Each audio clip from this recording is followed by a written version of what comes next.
透过台南应用科技大学时尚设计系，甲着台湾手作配件发展协会合作，共同号召学生甲着设计一人，做伙参与手作包的创作计划。利用高清集团旗下两大指标性的百货，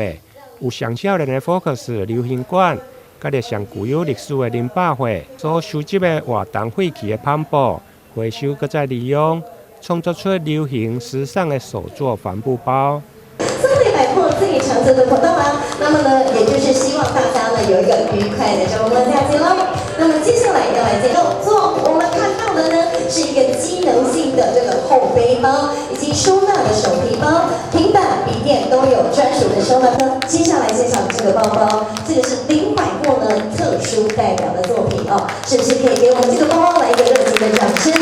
这项的创作唔定回收搁再利用，更加发挥学生的创作力，将环保甲着时尚来做完美的结合。另外，业者还阁会用的来义卖，希望成为立卖商品。Focus 时尚流行馆跟林百货两家百货公司这2年来，我们在外面做的宣传品的帆布呢，我们拿来再利用。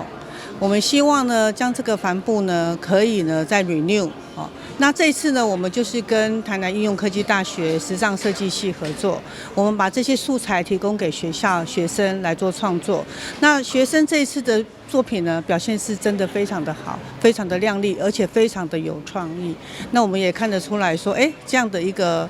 实际提供一个单品，让学生来设计，让他发挥他的创意，做成一个时尚单品。那这样子呢，对一个整个社会是一个很好的循环哦，把一个废弃物那变成一个时尚单品，那再做义卖，那义卖呢再来回馈社会，那这样其实是一个对土地、对国家哦，真的是一个很美好的一个循环。营造反响，我们知道今天的记者会绝对不同凡响啊，因为我们能够把环保跟时尚结合在一起，这是最厉害的啊。我刚刚看南医大的同学这个做出来走那个样子，除了人很漂亮，刚刚那个走的台步很好之外，那个包包啊非常非常厉害啊，而且那个能够，我相信一定能够热卖。所以今天不仅是在 Focus 要有义卖，但是我们也希望说将来商模开拓好之后，一定会成为热卖。这届展出总共超过150件的作品，每一个拢是独一无二。